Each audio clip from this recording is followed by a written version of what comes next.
on Out and About?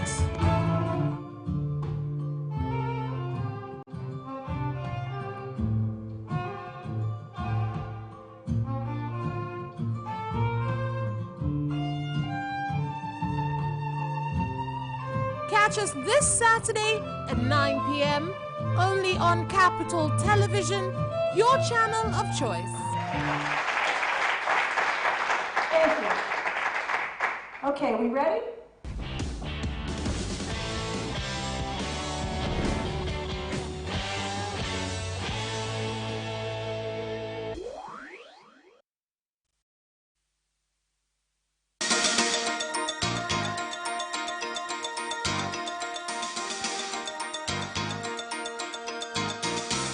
Capital News tonight.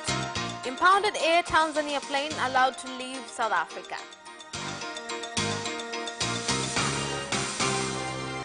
President Dr. John Magufuli assures construction stakeholders of government support.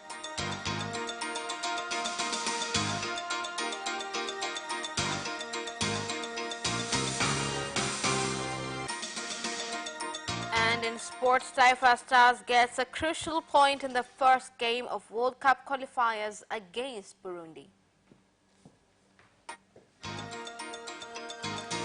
Good evening, this is Capital News at 9:30. My name is Khadija Zimbo. First, the national news. The High Court in Gauteng, South Africa, has ordered that Tanzania's Airbus A220-300 plane be released and for the complainant, Sain Hermanus, to pay costs for the case. Speaking after the ruling, the Deputy Minister of Foreign Affairs and East Africa Cooperation, Dr.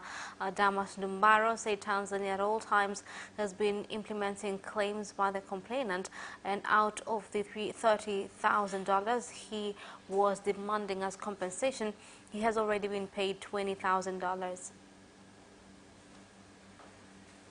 We have already abided. Mr. Stein has already been paid $20 million from the same judgment. Therefore, it's not like the Tanzanian government has not paid. But now what he has done, instead of pursuing and enforcing the court judgment in Tanzania, he relied on the opinion of one of the lawyers that no, the judgment is not binding, they can just come and enforce here. Now the court in South Africa, they have said no. Therefore, the Tanzanian government is always complying to its obligation as per the revenue collected. Out of 30 million which Mr. Stein was supposed to be paid according to the court order, he has already been paid over $20 million. Therefore, this is a proof that the Tanzanian government is paid, and we are advising you to go back to Tanzania to pursue his balance there, instead of just window shopping the jurisdiction of different courts. President Dr. John Magufuli has opened a 2-day consultative meeting for stakeholders in the construction sector in Dar es Salaam by assuring them that the government will continue to take measures to empower them so as to be able to implement more big projects in the country. He said that local contractors have continued to be given priority in implementing water projects, and that the government has paid contractors debts with 557 billion shillings paid in 2016-2017, and that in 2017-2018, 833.65 billion shillings was paid to contractors. Lakini kwa nini gharama ya Why should the price of Fierce account be cheaper than using a contractor? That is where there is variations. You will find one bag of cement put in the price of 25,000 shillings, while where he lives, the price of a bag of cement for other people who are building is 15,000 shillings. You will find the steel written are larger than the 12 millimeters he used, so the charges become higher. The aim of a contractor is to make profit maximization. You'll find the supervising contractor is also being paid, and sometimes it is a government contractor who has received his salary every month. Last year, ERB celebrated 50 years anniversary of its establishment. It is without doubt that ERB has significantly contributed to Tanzania's economic and social growth through productive, qualified, and professional engineers. We are very proud to be part of this journey and witness these positive results. The government of Tanzania has said that it supports efforts being taken by the government of South Africa to address the ongoing violence against foreigners in the country, stating that no Tanzanian lives have been lost in the incident.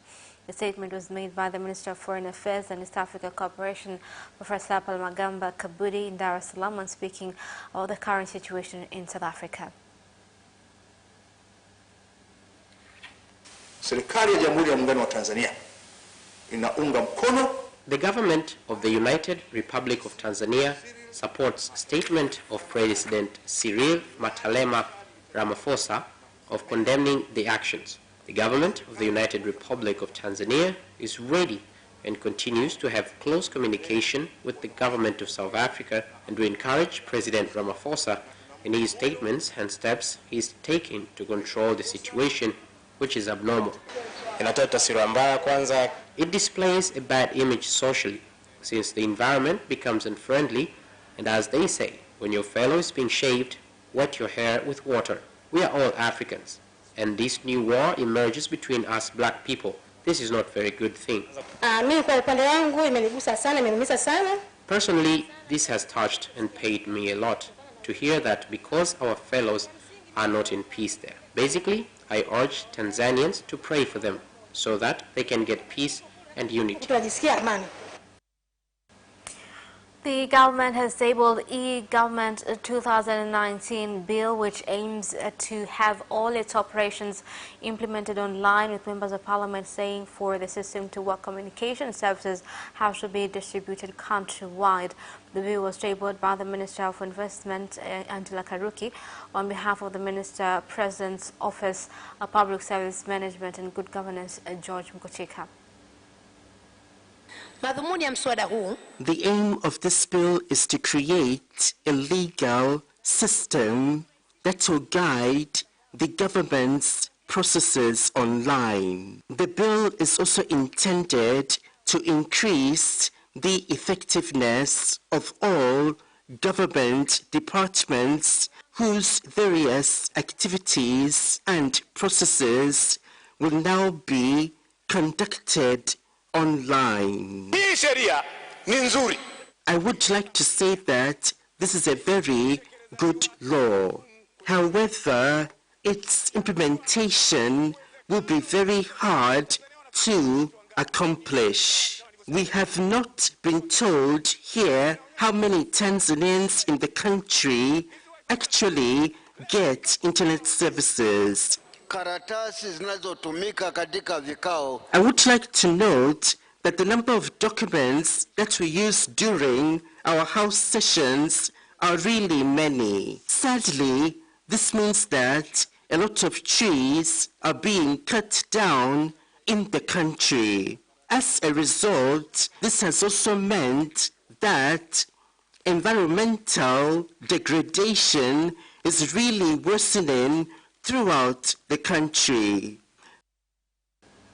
In another development, the Minister of State in the Prime Minister's Office for Policy, National Assembly, Youth and People with Disabilities, Denisa Mhagama, has presented in Parliament the speech made by President Dr. John Magufuli when being handed over to the chair of the Southern African Development Community, SADC. I would like to say that the aim of this bill is founded on the principle that we are not poor. We are not poor. Sisi sio maskini. Now, MultiChoice Tanzania has launched a new campaign called Watu Wako Wapi, with new packages after reducing prices by 36%. The managing director of MultiChoice Tanzania, Jacqueline Woiso, said the campaign aims to ensure customers get quality services at affordable prices. Na punguzo hilo linaenda kwenye vifurushi vyetu vinne vya juu. A reduction of prices will be on our top packages from Premium, Compact Plus, Compact and Family. From 1st September 2019, our clients will pay $39,000 for Family package, 44,000 for compact package, which all international leagues would be shown. Lakini sio hilo tu. Kwenye timu ile ya Liverpool, in Liverpool's team, the best player in the best Europa League for 2019 in Van Dijk is playing that team as a centre-half, and Mbwana Samata is a striker, and Mbwana Samata will be facing this European player. All bids will be seen through DSTV for the first time through this good prices set. Because prices have gone down, then it will influence a lot of people to buy DSTV decoders as well as pay monthly packages. This means that the audience for these matches will be bigger. It is also a great opportunity for artists, from musicians and actors, to make sure that their music videos and movies are aired on DSTV for a bigger mileage. Kasulu Primary School in Kigoma region is facing the challenge of shortage of 600 desks out of 930 required, with more than 2,000 pupils forced to sit on the floor and others between 4 to 5 at one desk. The head teacher of the school, Martha Muremi, said that due to the congestion, teachers are finding it very difficult to teach. To address the situation, Kasulu District Commissioner Colonel Simon Anange has directed the directors of Kasulu Municipal and District to look into the possibility of harvesting trees at Kangirankwanda village to make desks and resolve the problem of shortage of desks at the school.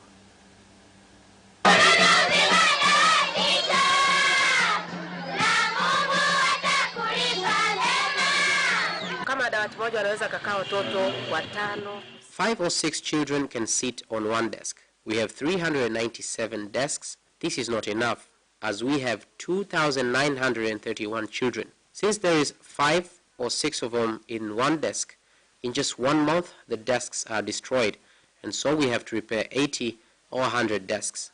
Also, due to the way they are congested and the desks, some of the children have to sit down, and so they come with bags to sit on, so they don't dirty their clothes. We sit down because our teacher told us to come early so that we can get desks. Us girls have to come early for the desks, but the boys are kicking us off the desks, and so we sit down. We would like to call on the government and parents to help us with desks because we sit down. And that is the end of national news. International news follows next.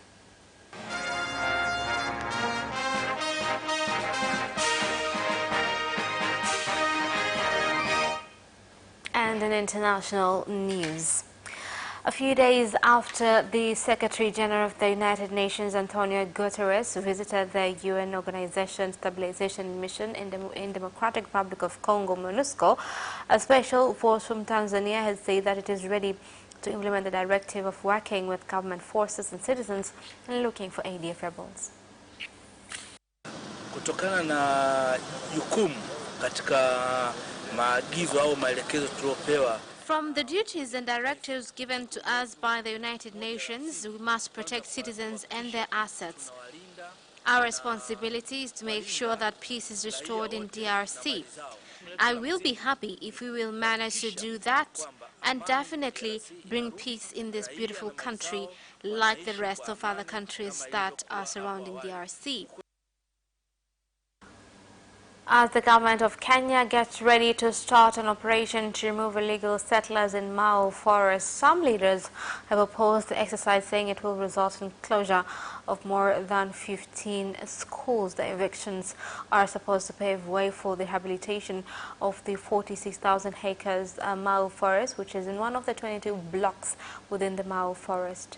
The responsibility of the government to protect and to conserve Mau, irrespective of circumstances thereon.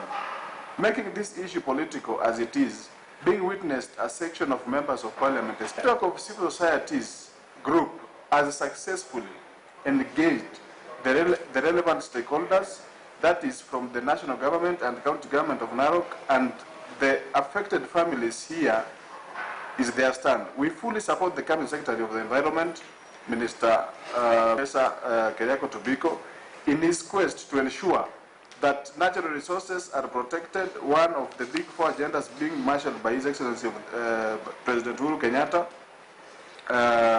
We also commend the President and the Rift Valley Regional Commissioner George Natambea for their leadership in matters saving the backbone of our country's climate.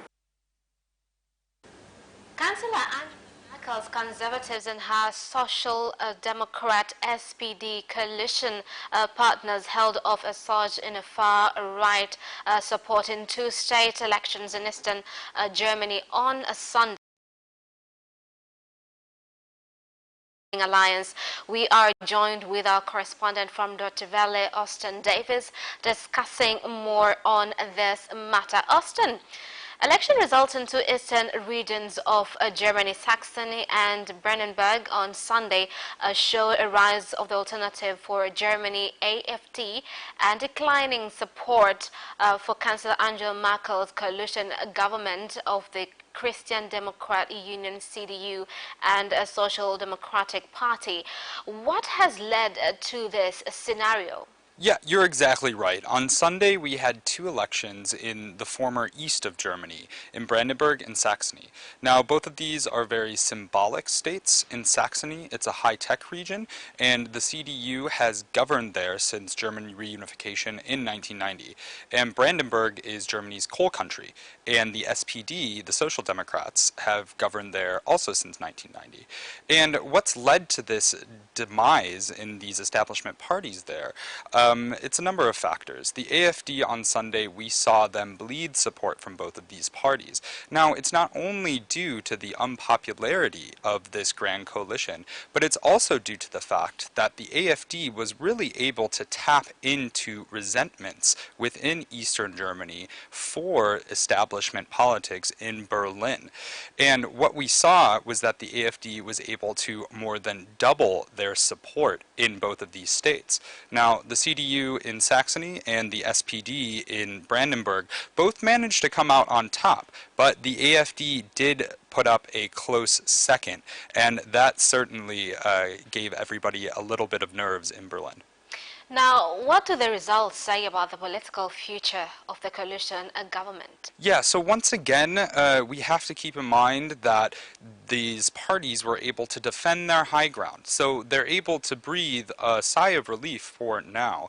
But this coalition government is still quite in trouble. Since 2015, actually, these two parties have sunk in the polls. That was the year, if you recall, that Chancellor Merkel opted to keep Germany's borders open to over 1 million refugees coming into Germany. And since then, they've just seen their numbers really sink. So this is just really two more cuts of 1,000 that these parties have endured since then. So the question is really, how long is this coalition going to last, even if it did survive to live another day? Now, what would you say that 30 years after unification between East and West, Germany is still a divided nation? You know, we're seeing that more and more. There was a period of time in the late 90s, early 2000s, in which many believed that the two respective parts of Germany had been able to come together. But in the East, if you would ask voters on the ground, they would still say that there's still a wall in their heads. They feel that their issues that they face in their everyday lives haven't really been spoken to by the government in Berlin. And we not only saw that on Sunday, we also saw that in May with the European Parliament elections.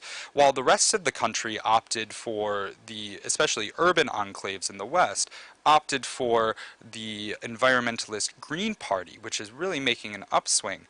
In the East, we saw that the AfD actually emerged as one of, if not the strongest party. So there really is still this division between East and West all these years later, and it doesn't seem to be going away anytime soon. So with this current political situation, where does Germany stand in terms of influence in the EU and the Brexit issue? Yeah, so populism has been on the rise all around the EU. Brexit is on everybody's lips nowadays, and we've seen that in the UK, Boris Johnson is attempting to stave off a coup from his parliament in halting the possibility of a no-deal Brexit. Now, in Germany, the AfD really does not have a shot at this point. of getting into any sort of government. All of the establishment parties have sworn off going into a government with the AfD. So we are not as far gone as other members in the union here in Germany. But at the same time, if this polarization continues to happen, if these establishment parties continue to weaken, we are going to see it become much more difficult for Berlin to speak with one unified voice as more issues like Brexit continue to splinter the European Union. All right, thank you so much, Austin. It's been great actually to get to know all this information. We'll just wait to see how far will the coalition continue to survive and what will be the results of other parts of Germany. Thank you. And that is the end of international news. Business news follows shortly after the break. We'll be right back.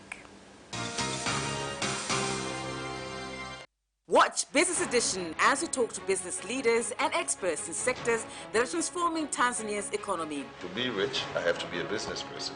It's not an easy road at all. People need to understand. You must quickly think how cost effective are you going to be. Business acts as a way in which it can bridge that gap.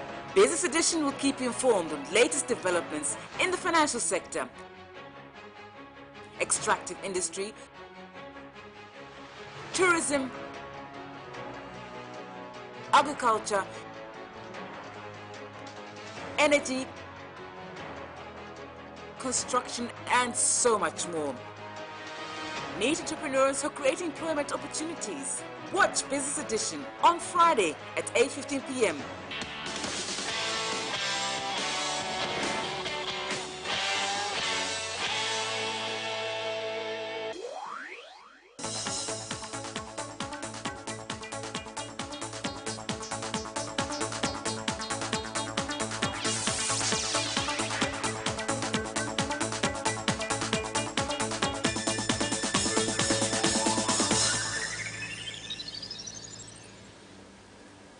Welcome back, and in business news. Price inflation in Zanzibar has continued to drop, where in the month of August inflation declined from 2.4% in July to 2.1%. However, head of price department Khamis Abdul Rahman said despite the decrease in price inflation, food prices have gone up.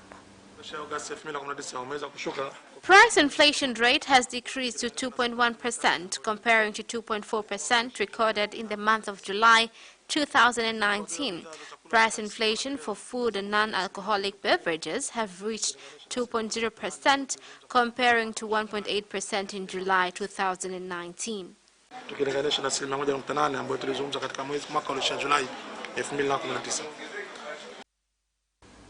Tropical Pesticides Research Institute (TPRI) has implemented an inspection operation in agriculture inputs shops in Katavi region, during which they seized expired as well as unregistered pesticides in some of the shops.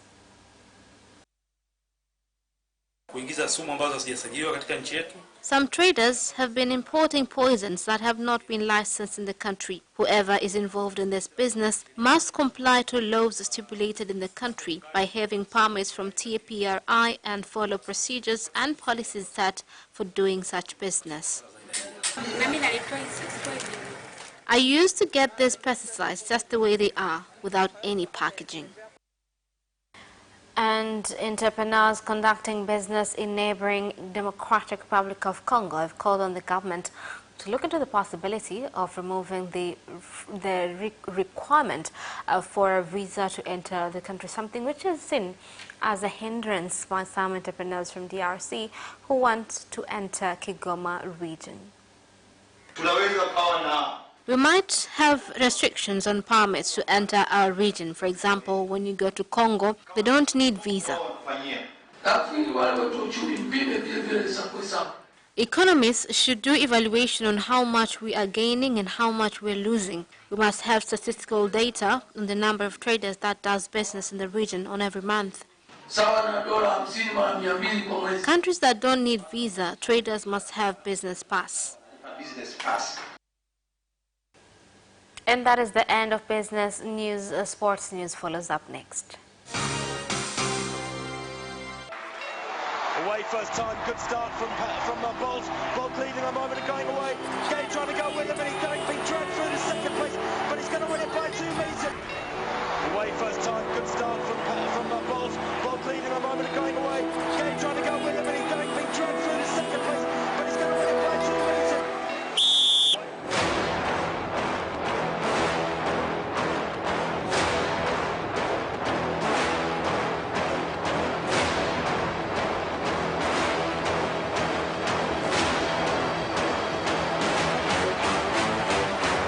Opposition, Joaquinho, he did lose to Lent.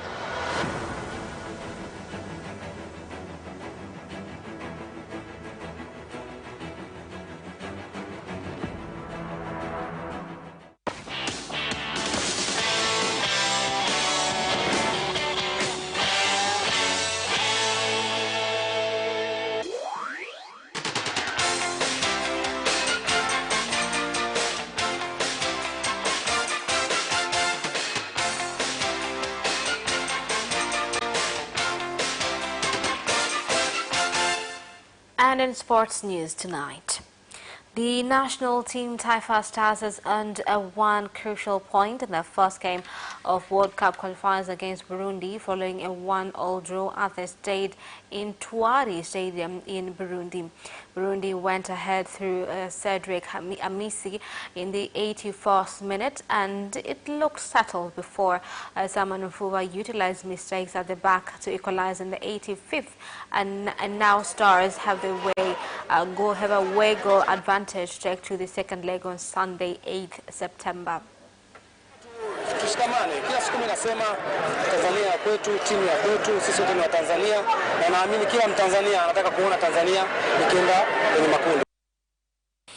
The Minister of Information, Culture, Arts and Sports, Dr. Harrison Mwakembe, has commended developments in boxing as a sport, saying he wishes to see world-class games being played in the country.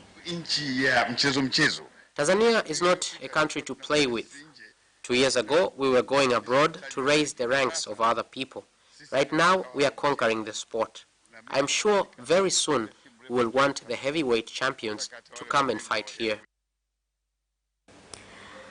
Internazionale fans have claimed in an open letter to their striker Romelu Lukaku that the monkey chants directed at him by the Cagliari fans were not racist. Here's more. After being targeted on Sunday, saying football was going backwards in the fight against discrimination, Inter-Ultras from San Siro's Curva Nord claimed in an extraordinary Facebook post that the striker had misunderstood Italian fan culture and that it was a form of respect. They also said they will probably direct the same abuse at opponents in future. We are really sorry you thought that what happened in Cagliari was racist. The letter, written in English and Italian, says. Lewis Hamilton's unrelenting march to a 6th World Championship has been given another boost after it was revealed Max Verstappen will start Sunday's Italian Grand Prix from the back of the field. Here are more details. Just non-Mercedes challenger for the title, 87 points adrift off the base. Just days after he out of the opening lap of the Belgian Grand Prix, it emerged that an engine penalty will demote the Dutchman down the grid at Monza. Red Bull's engine supplier, Honda, has introduced a new engine for the 14th race of the campaign, and Verstappen's former teammate Pierre Gasly, now racing for the junior team Toro Rosso, will also be penalized for taking on the revised power unit. Hamilton is 65 points clear of his Mercedes teammate Valtteri Bottas, with 8 Grand Prix remaining. Like Bottas, Verstappen has won twice this season.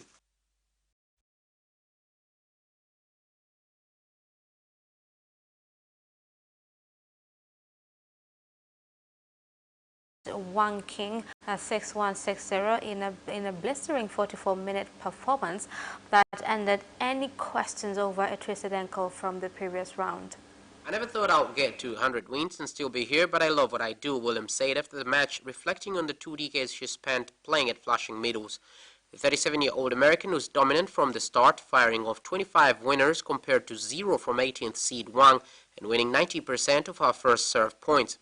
During her 4th round win over Petra Martic on Sunday, Williams slipped and fell while running to the net and twisted her right ankle, but showed no ill effects on Tuesday. And that sports item ends our news bulletin for tonight. My name is Khadija Zimbwe. Thank you for watching and good night.